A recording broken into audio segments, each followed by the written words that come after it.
સુરતથી હાલ મહત્વના સમાચાર સામે આવ્યા છે। સુરતમાં ડીજીવીસીએલની ઓફિસમાં મારામારીની ઘટના સૂત્રો તરફથી હાલ આ માહિતી સામે આવી છે। એપ્રિલ મહિનાના પ્રથમ સપ્તાહમાં ઘટના બની હોવાની વાત સામે આવી છે। આઈએએસ અધિકારી યુનિયનના પ્રમુખ ઉપપ્રમુખ વચ્ચે ઝપાઝપીની ચર્ચા સેવાઈ રહી છે। રાજકોટના યુનિયન હોદ્દેદારો સુરત ડીજીવીસીએલ ઓફિસ આવ્યા હતા। વીજ કર્મચારીના ઉત્કર્ષની વાત કરતા ઝપાઝપી થયાની ચર્ચા હાલ સેવાઈ રહી છે।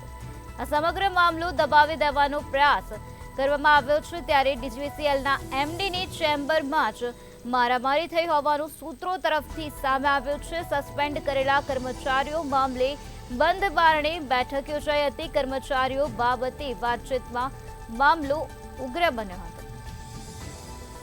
રાજકોટ યુનિયનના નેતાને તમાચા માર્યા હોવાનું સૂત્રો તરફથી જાણવા મળ્યું છે। સમગ્ર મામલે કોઈ પોલીસ ફરિયાદ થઈ નથી। તો સૂત્રો તરફથી આ માહિતી મળી છે કે સુરત ડીજીવીસીએલની ઓફિસમાં મારામારીની ઘટના, ત્યારે એપ્રિલ મહિનાના પ્રથમ સપ્તાહમાં આ ઘટના બની હોવાની વાત સામે આવી છે। આઈએએસ અધિકારી યુનિયનના પ્રમુખ ઉપપ્રમુખ વચ્ચે ઝપાઝપીની ચર્ચા સેવાઈ રહી છે। કર્મચારીઓ બાબતે વાતચીતમાં આ મામલો ઉગ્ર બની ગયો હતો। સસ્પેન્ડ કરેલા કર્મચારીઓ મામલે બંધ બારણે બેઠક યોજાઈ હતી। તો આ સમગ્ર મામલો દબાવી દેવાનો પ્રયાસ કરવામાં આવી રહ્યો હોય તેવું સૂત્રો તરફથી હાલ સામે આવ્યું છે। વીજ કર્મચારીના ઉત્કર્ષની વાત કરતા ઝપાઝપી થયાની ચર્ચા સામે આવી છે। આ જ મુદ્દે વધુ માહિતી આપવા માટે આપણી સાથે સંવાદદાતા દિવ્યેશ પરમાર જોડાઈ ગયા છે।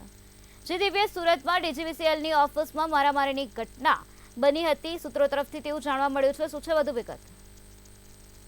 ચોક્કસ જે પ્રકારે સૂત્રો તરફથી માહિતી મળી રહી છે તે મુજબ જે રાજકોટના જે યુનિયનના હોદ્દેદારો છે તે સુરત ડીજીવીસીએલ ઓફિસ આવ્યા હતા અને ત્યાં એમડીની ઓફિસમાં મારામારી થઈ હોવાની માહિતી જે છે સૂત્રો દ્વારા મળી રહી છે। ખાસ કરીને એક જે અધિકારી છે તે અને યુનિયનના પ્રમુખ ઉપપ્રમુખ સાથે ઝપાઝપી થઈ હતી ને તેમાં મારામારી થઈ હોવાની સમગ્ર વાત જે છે તે સામે આવી છે। કારણ કે જે પ્રકારે રાજકોટ યુનિયનના જે કર્મચારીઓ આવ્યા હતા ને તે વીજ કર્મચારીઓ જે છે તેના ઉત્કર્ષની વાતને લઈને આવ્યા હતા અને તેને લઈને જે પ્રકારે સસ્પેન્ડેડ જે અધિકારીઓ હતા તે સસ્પેન્ડેડ અધિકારીઓને લઈને વાતચીત ચાલતી હતી। એટલામાં જે મામલો છે તે ઉગ્ર બન્યો હતો ને વાતચીતમાં જે પ્રમાણે બંધ બારણે બેઠક કરવામાં આવી રહી હતી ને બંધ બારણે બેઠકમાં જ ઝપાઝપી થઈ હતી ને તેમાં જ મારામારી થઈ હતી। આ સમગ્ર મામલે હાલ તો ક્યાંક ને ક્યાંક કોઈ પણ પ્રકારની પોલીસ ફરિયાદ નથી થઈ, પરંતુ આ સમગ્ર મામલો જે છે તે દબાવી દેવાનો પ્રયાસ કરવામાં આવી રહ્યો છે। કારણ કે આ સમગ્ર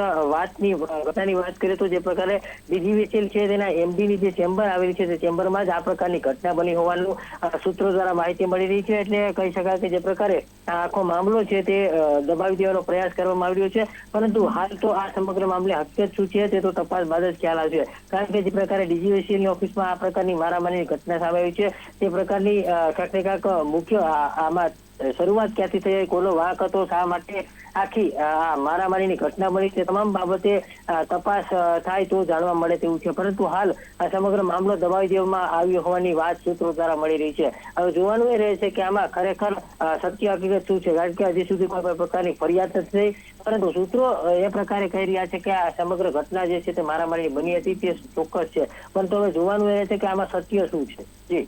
જી દિવ્યેશ, સમગ્ર માહિતી આપવા બદલ આભાર।